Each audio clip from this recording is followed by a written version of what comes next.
Alright, so welcome to this section, and this section we're talking about inline, internal, and external JavaScript. Alright, so just stay put. So the first thing we want to do now is to create our HTML file. So the first thing we want to do is to create our HTML file, and I'm just going to call this index.html. Alright, so now that we've created our HTML file, let's go ahead and generate our boilerplate code. So you know the command for that, shift plus your exclamation mark or one should give you that. Okay, so the first thing we want to do now is to create a simple button that when you click on that button, it's going to display an alert function on our website. Alright, so I'm just going to say button, and this button I'm going to write click me in this button. Alright, and then what I want to do now is to pass in an on-click function to this button. So once this button is being clicked, it's going to display a message on the browser. It's going to display a message. So I'm going to pass in an alert function as well to this button. So the thing is that once a user clicks on this button, we are passing this alert function to display a message on our browser. Okay, so and this alert function is also expecting an argument called message, which we are going to pass in into this function. So that's the parameter, and also make sure you don't use double quotes here, because already we are using double quotes outside, and if you use double quote, that's going to throw error. So the best thing to make use of is single quote. Alright, so then I'm going to pass in a message like let's say welcome to Inline JavaScript. Alright, welcome to Inline JavaScript. Alright, so now that I have that, let's go ahead and check this out in our browser. So I'm just going to use Lifesaver. I'm going to use Lifesaver, and I'm going to open this up in my browser now.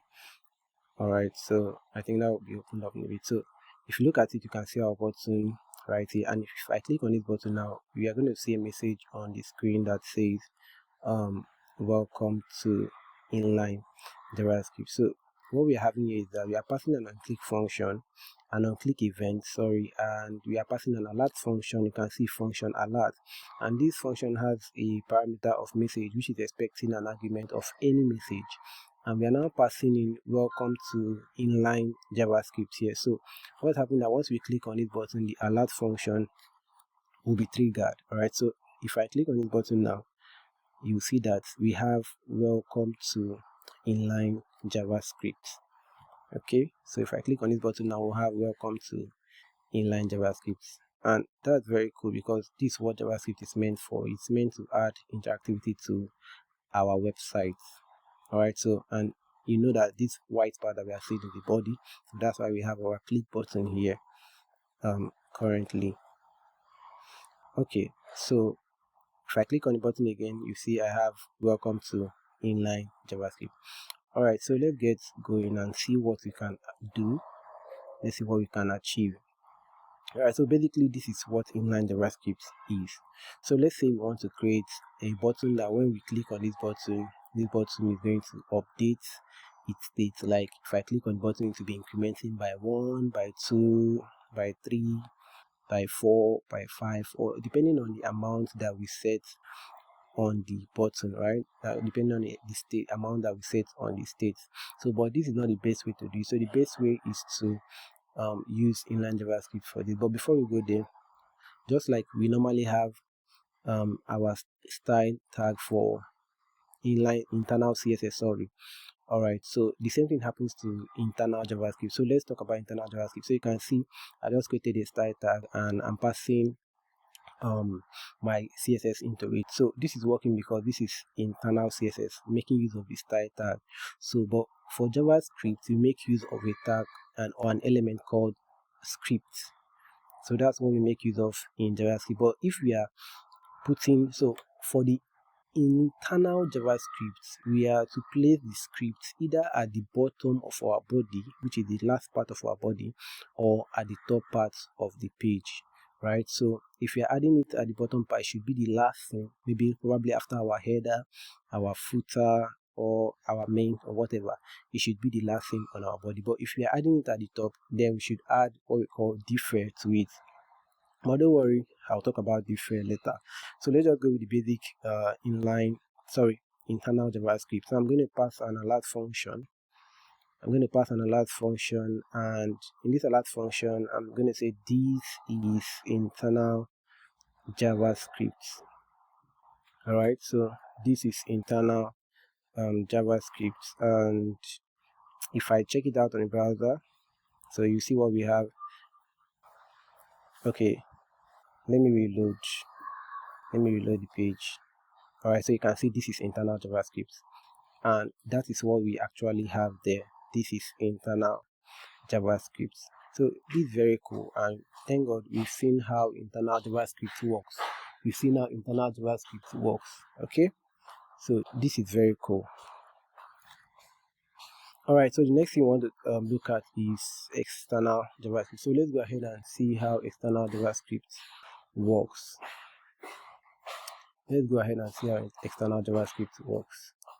Alright, so if I go back to my Visual Studio Code, the first thing we want to do is to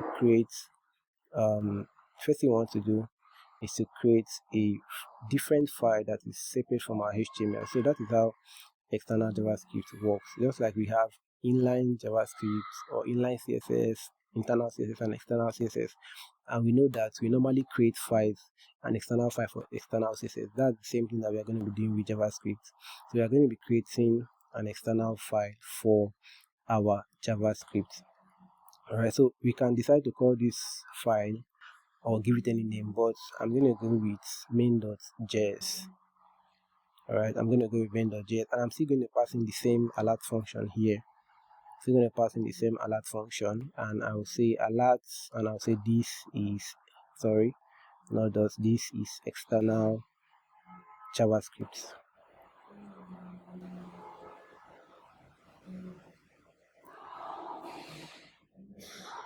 Alright, so now that we've created this, if I go back to our browser, so we should be able to see this external JavaScript. So let me reload the page and let's see. Alright, so we can see it's showing internal. Now what is happening here is because we have not linked our external JavaScript to our HTML file. So once we link our external JavaScript to our HTML file, then we should be able to see this is external JavaScript, like see the message being printed on our browser. So we are going to link our external JavaScript.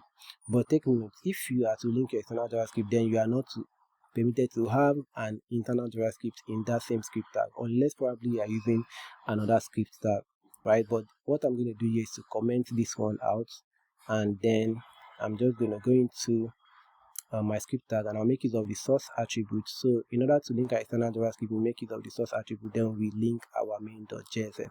So make sure that this your main.js is pointing to the relative parts of where your file is actually located.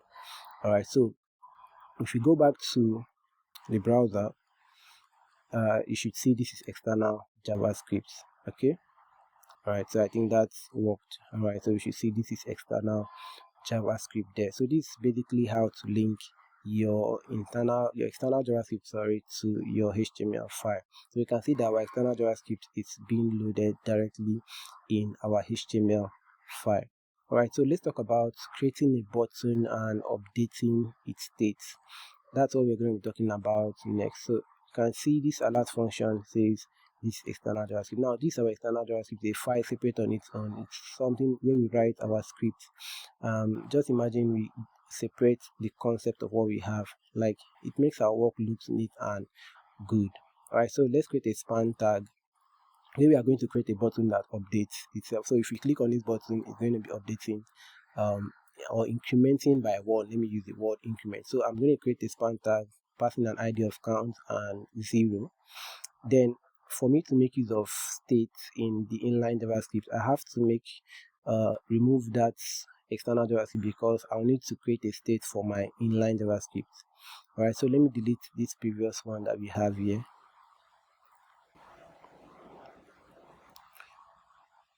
Alright, so I'm going to pass in an onclick function again, and then I'm going to pass in, I'm going to say document.get element by ID. Don't worry if you don't really know or understand what's going on here, because later on I'll explain. Okay, I'm going to say document.get element by ID count, and then I'll now say dot text content, and I'll pass in my count value inside. So say dot text content equals to count plus plus. All right, so meaning that count plus plus is just like incrementing by 1. Right, so what is happening here is that I'm getting the ID and I'm passing in my count plus plus. So now we need a state to update, so that's why we have to make use of internal JavaScript for inline JavaScript. So you see, inline JavaScript is not even dependable on its own. Right, so if I go there and I click on this button, that should update our state. So if I click on the button, all right, so you can see the 0 there, that should update our state, but I think it's hiding by the corner. So let me put it in the center of our page. Let me use some CSS to arrange it well and put it in the center of our page. All right, so if I come here, I'm just gonna copy this and put it inside a div. All right, and I'm going to give this div a class of container. I'm going to give this div a class of container. All right, so always make sure that you arrange your work properly and that you indent properly. All right, so I'm going to give this div a class of container. So I'm going to say dot container. I'm going to say container, and okay, let me add my dots at the back. All right, to show that it's a class. All right, so now that I've gotten that, I'll just go ahead and style it basically, and I'll give it a class as well of container. All right, so I believe by now we know how this works. Okay, so I'm going to say width. I'll give it a width of 800 pixels, and I'll give it a background color purple. A background color of purple. All right, but I wouldn't want to go with purple, so let me use black. All right, I think black is fine. Then I'm going to say display flex, meaning to make sure that everything is being arranged well in the center. Display flex, align items should be center. Align items should be center, and justify content should be center too. Justify content should be center. All right, so now that I've gotten this, I'm just gonna put in my body to make sure that everything aligns properly. So I'll say body, and I'll just paste this inside. So pardon, I'm just pasting it because of time to keep writing the same code over and over again. All right, so if we visit our browser now, we should see what we have. Okay, so it's at the center, but it's not positioned at the center. So what we want to achieve is that we want it to stay at the center, right in the body. So it's because our body doesn't have height, that is why this is happening. Okay, so if I go back to my HTML file, and I'll add height. So I'm going to give my body a height of 100 viewport height, so meaning that it should take the full screen of our desktop. Okay, so if I go back to the website, so you can see it's in the center right now. Okay, but our container doesn't have height, so let's assign some height to our container. Let's assign some height to our container. So I'm going to give my container a height of, let me say, since the width is 800 pixels, I can go half of it, which would be 400 pixels. So I'm going to give it a height of 400 pixels. Alright, so the next thing I want to do is to look for let me see if I can open it within here. So I'm going to use show preview to open it within my Visual Studio Code. So it's just an extension called show preview. So if I click on this, you should be able to see, and I'll close my sidebar as well. Alright, so that is it here, and we cannot see our button because our span, which is the 0 state that we have, because I think it's dark by default. So we are just gonna give it a color. So I'll say hash count, I'll say hash count, and remember we have an ID of count, so that's why I'm using hash count, and I'll say color should be white. Alright, so you can see our 0 right here. The next thing I want to do is to give my container a flex direction of column because I want it to stay vertically. So I'll say flex direction should be column. Alright, and I think that's cool. So I'm going to go ahead and give it gap because the 0 is close to the bottom. So I'll give it gap. Now, like I normally tell you, don't make it a gap in something that needs percent. You get, so it won't be responsive. If not, your page won't be responsive. But for things like this, you can make it a gap. So in fact, let me make it 5 pixels. Let me make it 5 pixels at once.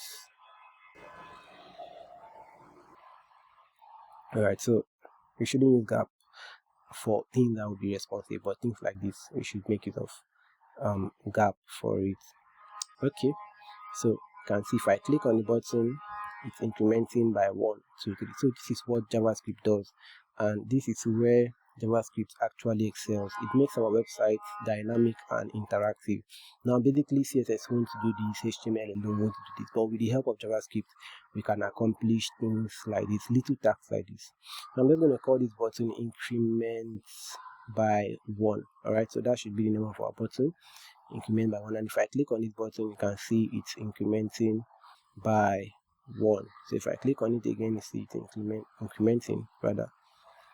So it's incrementing by 1. Alright, so that's cool. So the next thing we are going to do is to make use of internal JavaScript. So I'll just get rid of what we have in the inline JavaScript, and because we are making use of internal JavaScript this time around, so I'll just get rid of all this. I'll just get rid of this, and I'll give it an ID. So I'm going to pass in an ID called btn, which is short form for button. Alright, so I'll say btn, and I'll come here and I'll say const btn. Like I've said, don't bother about what all this is. Later on we'll talk about it and we'll discuss about all of them. You are going to know what each of these means and how they work. Right, so I'll say const btn equal to document.get element by id, and we'll be passing in our btn. So we are getting our id that we just assigned to our button, and I'm going to say const count or counter. No, this should be count. Instead, the state should be counter. So I'll say const count equals to document.get elements by id as well, and then we'll be getting our count id, which is on our span. So if you look at our span, you see that we have an id with count. So I'm going to change the count to counter. So the counter is what is holding the state of our button. And again, I'll do is I'll come here and I'll say btn, which is our button. So our button will be listening for a change and on click event. So once the user clicks on this button, then this button is going to update its state by 1. So count plus plus, like what I did in inline JavaScript, is actually incrementing by 1. So I'm going to say btn dot add event listener, and we are going to be adding an on click event listener. So I'm going to say, alright, so once the user clicks on this button, then it should increment by 1. So that's basically what we want to achieve here. Once the user clicks on the button, it should increment by 1. So I'm going to pass in the click event here, and I'm going to say click. So this should be within your quotation mark, and I'll say on click, I'm going to pass in a function, another function. So I'm going to pass in a function here, and I'm going to say, so once a user clicks on this button, I'm going to say counter plus plus. So this button is having an add event listener. So this button is listening for a click. So I'm going to say counter plus plus.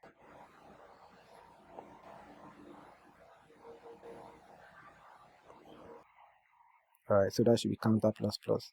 And then I'm going to say, after incrementing my counter, I will now say count dot text content. So we are passing this counter into our count. So I'll say count dot text content. Like I said, don't bother yourself of what this is. We are going to get it. So I'll say count dot text content equal to counter. Right, so, and if I click on the button, it should increment as well. Should increment as usual. So this is nice, and this is how internal JavaScript actually works. So this is how internal JavaScript actually works. Alright, so the next thing that we are going to be looking at is going to be external JavaScript. So, but for external JavaScript, you don't need to redo all this. We can still make use of the same code for external JavaScript, right? So what we just need to do basically is to copy this code. So I'm just going to copy this code out from here. So it's going to work fine. It's going to work fine. So I'm just going to copy the code, and then I'm going to go to my so I copied it and I also commented it out as well. Alright, so I'll go to my external JavaScript and I'll come down and paste it right here. So the next thing I want to do is to indent properly, which I'm going to indent properly. Alright, so if you are still thinking about how I did this, what I just did was that I pressed Shift plus Alt. So that should give you this same result. Shift plus Alt should give you the same output. Alright, and that is it. So I think it's working currently. So if I click on it, it's not incrementing because we have not linked our external JavaScript to our HTML. So let's do that. Now, for like I said earlier, for external JavaScript to work, you don't need to have any script tag in your or any JavaScript code in your script tag. So I'm going to come here and say source, and for this source, I'll now pass in my relative path to my main.js, which is my internal main.js rather, which is my external JavaScript, sorry. And if I click on it, it should work as usual. So it should work as usual. So this is just basically what inline, internal, and external JavaScript is. So you see, we can write JavaScript inline, meaning directly inside our HTML file. You can write it inside our HTML element, sorry. We can write it internal, which is inside our HTML file, and we can also write it external, which is just a way of separating concerns, so separating our codes. Like I've said earlier, inline JavaScript is not really recommended for production, right? Because it's not really recommended for production. And now, if you take a look at external JavaScript tends to help us separate our codes, right? So we put our code to one side and our logic one side, just like external CSS, and everything will be looking very, very, very good, and it will help us organize our code very well. So basically, that's the concept of inline JavaScript, internal JavaScript, and external JavaScript. So like I've always said earlier, if you not make sure you complete this step before moving to the next step. If you don't complete this step, please don't move to the next step. All right, thank you.